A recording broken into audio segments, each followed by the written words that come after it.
हर बच्चा प्रारब्ध लेकर आता है। आप देखते होंगे कि एक ही माता पिता के जीन्स हैं, एक ही माता पिता के संस्कार हैं, एक ही माता पिता की परवरिश है, फिर भी एक बच्चा सोने के झूले में झूलता है और दूसरा बच्चा खाने के लिए तरसता है। एक मंद बुद्धि और एक तीव्र बुद्धि, ऐसा आप ही के घर में देखने को मिलता होगा आपको।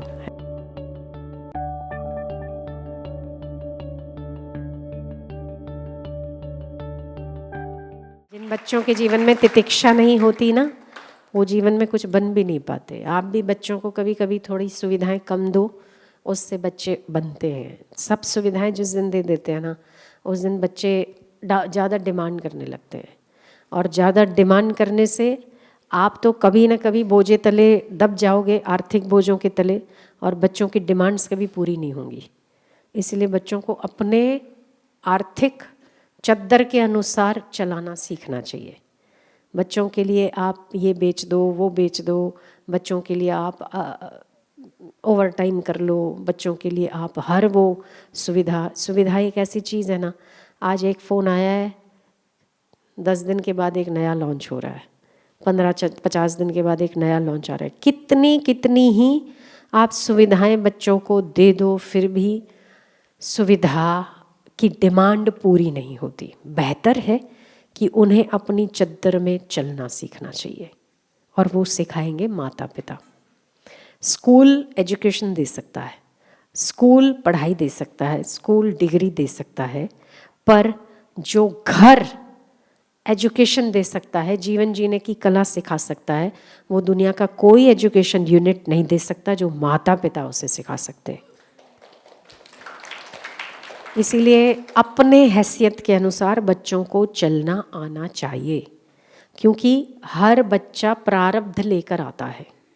आप देखते होंगे कि एक ही माता पिता के जीन्स हैं, एक ही माता पिता के संस्कार हैं, एक ही माता पिता की परवरिश है, फिर भी एक बच्चा सोने के झूले में झूलता है और दूसरा बच्चा खाने के लिए तरसता है।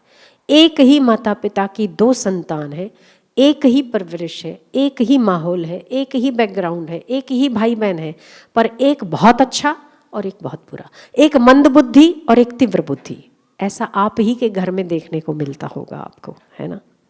तो परवरिश में कोई कमी नहीं है, पर हर व्यक्ति अपना प्रारब्ध लेकर आता है।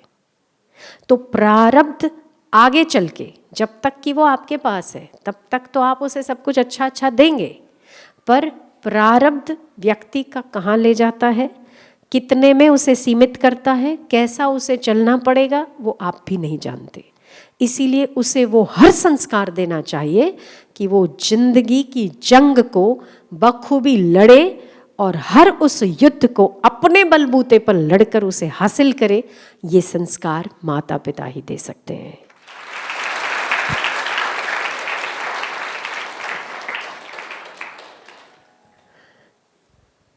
तो जो बच्चों को संस्कार देने चाहिए, उनमें कई माता पिता यहाँ पर आए हैं। तो आप सुविधा दो, ये मेरा कहना नहीं है, आप संपदा दो, ये भी मेरा कहना नहीं है, पर जो है, जितना है, उसमें वो खुश तरीके से जी सके, ये संस्कार जरूर देना चाहिए। बेटा ये नहीं मिला, उसकी ओर ध्यान मत दो, तुम्हें क्या क्या मिला है, तुम्हारे पास क्या क्या है, उस पर ध्यान दो। उसके पास ये है, उसके पास ये है, उसके पास जो है वो छोड़ो, तुम्हारे पास क्या है उसकी बात करो। मेरे पास ये नहीं है, मेरे पास वो नहीं है, ये मत सोचो। तुम्हारे पास जो है उसको बेहतर से बेहतर कैसे उपयोग कर सकते हो। दूसरी बात कि मेरे पास साधन ये चाहिए, ये और चाहिए, लैपटॉप चाहिए, टीवी चाहिए, मोबाइल चाहिए, नहीं, ये नहीं मिलेगा आपको। जो है आपको उसी में काम चलाना पड़ेगा। तो आप एक बार सुविधा छीन कर उसे बेहतर बना सकते हैं, सुविधा देकर आप उन्हें बेहतर जिंदगी नहीं दे सकते। आप अगर ये समझते हैं कि हम उन्हें मोबाइल दे देंगे, हम लैपटॉप दे देंगे तो हम बड़ा खुश कर देंगे, नहीं, आप उन्हें मोहताज करेंगे और उन स्थितियों से लड़ने की उनकी क्षमता को ख़त्म करेंगे कि जब ये उनके पास ना हो तब ये रो रो के ज़िंदगी काटे।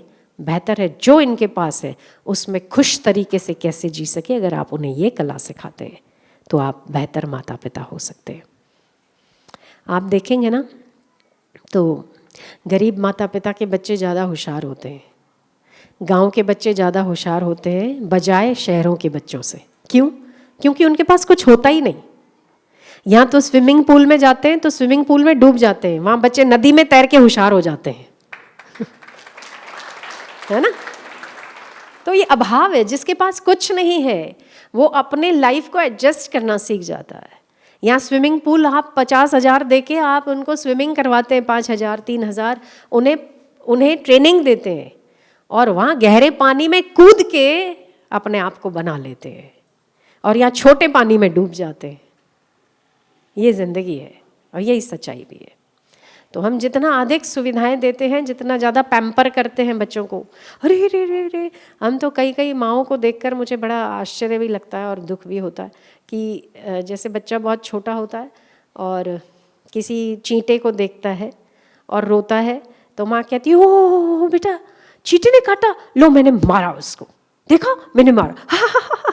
तो आप उसे क्या संस्कार दे रहे हैं कि जो आपको काटे उसको मारना चाहिए, है ना? उसने तो काटा नहीं, पर आप अपने व्यवहार से उसे संस्कार ही दे रहे हैं कि जो काटे, देखा बेटा, देखो मैंने चींटा मार दिया आपने कुछ अच्छा नहीं किया, अच्छा नहीं किया। आपको लगा कि आपने अपने बेटे को हंसा दिया, पर किसी को रुला के, किसी को मार के, ये संस्कार आपने उसके भीतर अभी डाला है कि जब आपको कोई तकलीफ देने वाली व्यक्ति लगती है या नहीं है वो बात की बात है, आपका जजमेंट गलत भी हो सकता है, पर अगर एक बार को आपको माहौल ऐसा लगता है कि कोई व्यक्ति आपको तकलीफ दे सकता है तो उसे मारिए पहले और बाद में हंसिए। यह आपने संस्कार दिया है ना? बेहतर होता कि आप ये कहते, ओ बेटा चींटा है, अरे ये तो तुम्हारा दोस्त है, ये तो तुम्हें कुछ नहीं करेगा, इसको जाने दो अपने रास्ते, आप अपने रास्ते हो, जा बेटा जा, मेरे बेटे को कुछ मत करना, देखा चला गया मेरी बात मान के। तो आप उससे संवाद करना सिखाते हैं, आप उस हर परिस्थिति से लड़ना सिखाते हैं। मारना कभी भी किसी स्थिति का इलाज नहीं है। अगर यही बेटा किसी को बड़ा होकर मार दे तो ये आपका संस्कार ही बोल रहा है कहीं ना कहीं। आपने भले उसे अनजाने में कर दिया, भले आपने उसको हंसाने के लिए कर दिया, पर प्रत्येक आपकी क्रिया बच्चों का भविष्य तय करती है। इसीलिए बच्चों के सामने वैसा ही व्यवहार करना चाहिए जैसा आप अपने बच्चों में देखना चाहते हैं। तो आपका प्रत्येक कर्म, प्रत्येक व्यवहार उनके लिए आदर्श होना चाहिए। किसी को मारना, किसी को मार कर हंसना, ये संस्कार बच्चों में कभी नहीं होना चाहिए। तो बच्चों की बात निकली है तो बच्चे हमारे देश का भविष्य है। बच्चे यही आगे चल के आपका भविष्य तय करते हैं। बच्चे अगर संस्कारी होंगे तो माता पिता को वृद्धाश्रम नहीं जाना पड़ेगा, नहीं तो घर भी एक वृद्धाश्रम बन सकता है।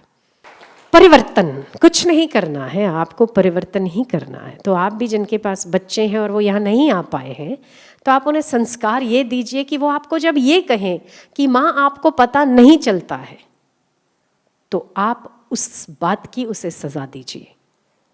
मुझे नहीं पता चल रहा है, तुझे पता नहीं चल रहा है। हमेशा माँ बच्चों से 20 साल बड़ी ही रहेगी। जिस दिन वो 40 का हो जाएगा, माँ 60 की हो जाएगी। जिस दिन बच्चा 30 का हो जाएगा, पिता 60 का हो जाएगा।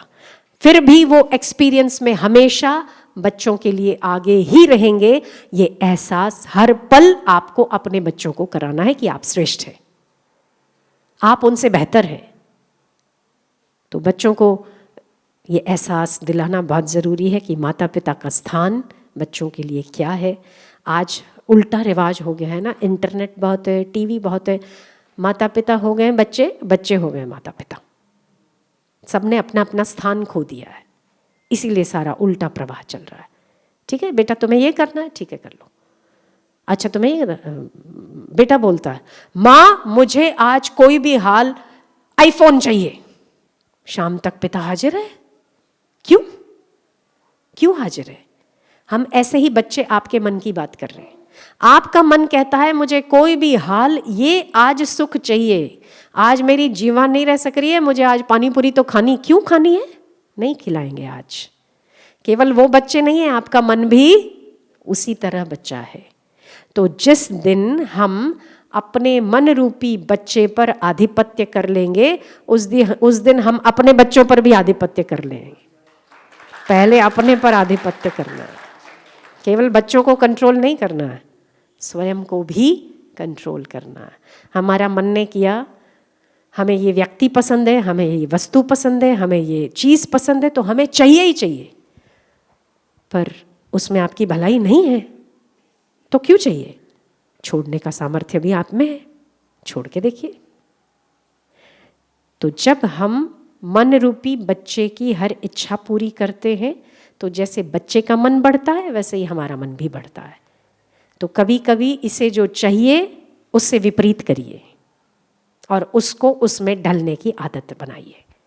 आज मुझे ये खाने का मन हो रहा है, मत ही खिलाइए, उससे विपरीत खिलाइए। आज शक्कर खाने का मन है, आज चीकी खाने का मन है, तो करेले की सब्जी ही खानी है।